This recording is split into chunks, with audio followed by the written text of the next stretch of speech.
चला, आज आपण मस्त असे कुरकुरीत पापलेट फ्राय करूया. अजिबात रव्याचा वापर न करता हे कसे मस्त कुरकुरीत झालेत बघू शकता तुम्ही. आणि टेस्ट इतकी छान लागते विदाऊट रव्यामुळे. तर तुम्ही एकदा या पद्धतीने करून पाहिलेत ना, की नेहमी याच पद्धतीने बनवून खाल याची मी फुल गॅरंटी देते. तर नमस्कार मंडळी, स्वादिष्ट चवमध्ये तुमचं खूप खूप स्वागत. तर हे आता पापलेट आपण आणलेले आहेत. छान असे पापलेट भेटलेत, फ्रेश असे पापलेट आहेत. तर ते कोळणीकडनं तर कापून वगैरे घेतलेले आहेत, पण आता आपण यांना साफ करून घेऊया. तर व्यवस्थित असा 4-5 वेळा आपण याला स्वच्छ पाण्याने धुवून घ्यायचे आहेत आणि त्याच्यामध्ये काय घाण वगैरे असेल ना ती काढून घ्यायची आहे. तसं तर त्या कोळणीने सगळं काढून दिलेलं आहे मला, आतमध्ये घाण वगैरे काहीच नाहीये बघू शकता तुम्ही. आणि व्यवस्थित आता त्याला आपण साफ करून घ्यायचं आहे. अशा पद्धतीने चिराई मारून घेतलेल्या आहेत, जेणेकरून आपला मसाला आहे ना मस्त असा आतपर्यंत जाईल. खूप फ्रेश असे हे पापलेट भेटलेले आहेत.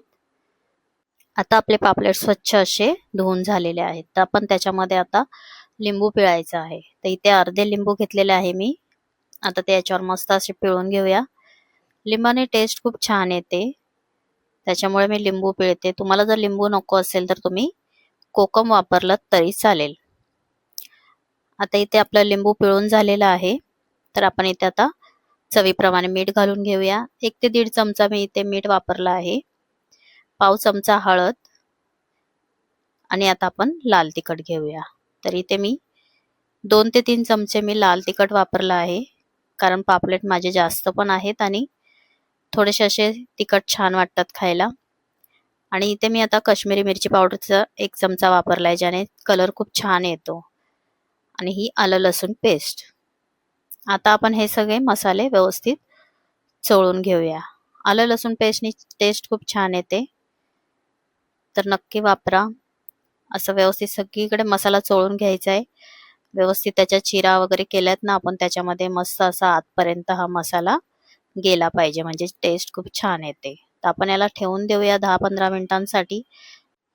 तर आपले पापलेट मस्त असे मुरून झालेले आहेत. तर आता आपण तेल घेऊया. तर तेलही जास्त लागत नाही बघू शकता तुम्ही. कमी प्रमाणातच तेल घेतलेलं आहे. आता आपण एक एक करून हे पापलेट सोडायचे. तर आपण अजिबात रवा किंवा तांदळाचं पीठ काहीच न वापरता हे पापलेट आता फ्राय करणार आहोत.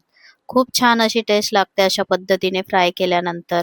रवा लावल्यानंतर तर छान होतात, पण त्याच्यापेक्षा हे छान लागतात. तुम्ही एकदा अशा पद्धतीने नक्की करून बघा, तुम्हाला खूप आवडेल. कारण रव्याची टेस्ट लागत नाही ना ह्याच्यामध्ये, फक्त पापलेट आणि मसाला, त्याच्यामुळे खूप छान अशी ही पापलेट होतात. तुम्ही एकदा नक्की करून बघा, तुम्हाला खूप आवडेल. तर एक बाजूने 2-3 मिनिटं चांगले परतून घ्यायचे.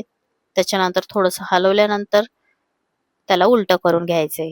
जास्त घाई नाही करायची, नाहीतर मग आपला मसाला निघू शकतो. त्यामुळे अगदी अलगद आपण हे पापलेट उलटे करून घ्यायचे. तर बघू शकता आपले पापलेट व्यवस्थित असे उलटे होत आहेत, अजिबात खाली लागले वगैरे नाही आहेत. तर बघा, मस्त आपण दुसऱ्या बाजूने त्याला व्यवस्थित कुरकुरीत करून घ्यायचं आहे. 2-3 मिनिटं आपण त्याला उलट सुलट करून घ्यायचं पुन्हा. मग त्याच्यामुळे ते मस्त असे कुरकुरीत होतात. तर बघू शकता आपले 7 ते 8 मिनिटांमध्ये कसे मस्त असे हे कुरकुरीत पापलेट तयार झालेले आहेत. अजिबात रव्याचा वापर नाही केला तरी किती छान झालेले आहेत बघू शकता तुम्ही. आणि याची टेस्ट तर खूपच छान लागते. तर तुम्ही अशा प्रकारे एकदा नक्की करून बघा. तुम्हाला जर ही रेसिपी आवडली असेल तर लाईक आणि सबस्क्राईब करायला विसरू नका. आणि कमेंट्स करून मला नक्की सांगा की तुम्हाला ही रेसिपी कशी वाटली. आणि हो, हेही सांगा की तुम्ही कुठून माझी रेसिपी बघताय, म्हणजे मलाही समजेल की माझी रेसिपी कोण कोण बघताय आणि कुठून बघताय. तर व्हिडिओ पूर्ण बघितल्याबद्दल धन्यवाद.